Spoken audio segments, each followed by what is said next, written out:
Some exhaustion sleep cannot fix. Not because your body is weak, but because your nervous system has spent too long trying to earn safety through performance, usefulness, perfection, adaptability, or achievement. So many people move through life believing they need to become more impressive in order to feel more loved, more accepted, more secure, when really the nervous system is not searching for accomplishment nearly as much as it is searching to belong. Real belonging is one of the deepest biological regulators we have. Before belonging became an emotional concept, it was survival. The body learned very early that connection meant protection, and disconnection meant danger.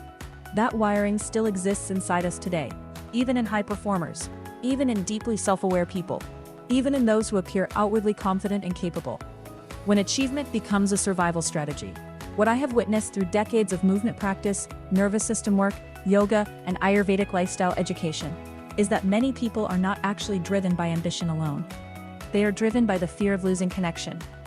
The overworking, over-explaining, overachieving, overgiving, and over-functioning often comes from a nervous system that has learned, somewhere along the way, I am safest when I am useful.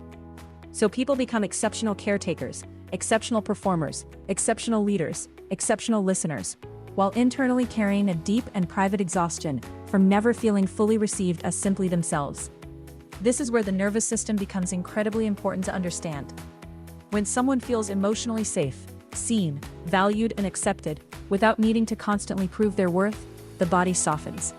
Breathing deepens, digestion improves, muscles release unnecessary tension, the mind becomes clearer, creativity and presence returns, and healing becomes more available. But when belonging feels conditional, the nervous system stays hypervigilant. Even in rest, there can be underlying tension, because the body is still unconsciously monitoring for rejection, criticism, abandonment, exclusion, or failure. Many people think burnout only comes from doing too much. Often it also comes from masking your true being. The body responds to emotional atmospheres. One of the most overlooked realities is that the nervous system does not only respond to trauma, it responds to environments. It responds to relationships. It responds to tone, pacing, pressure, emotional unpredictability, comparison culture, and the silent belief that your value is attached to output. You can eat well, exercise consistently, meditate daily, and still feel deeply dysregulated if your life constantly reinforces the idea that who you are is never enough without what you produce. The body listens to the emotional atmosphere you live inside every single day. In Ayurveda and yogic philosophy, health was never viewed as simply the absence of disease. It was viewed as harmony. Harmony between body, mind, energy, purpose, environment, and relationship. Belonging plays a profound role in that harmony, because humans regulate through connection. Safe community calms the heart. Authentic conversation regulates the breath. Feeling emotionally welcomed reduces internal guarding. Even the quality of our movement changes when we feel safe. The body becomes less defensive and more expressive. The physical cost of emotional vigilance. You can often see this in people physically. Someone who has spent years feeling emotionally unsupported frequently carries tension patterns that no stretch can resolve.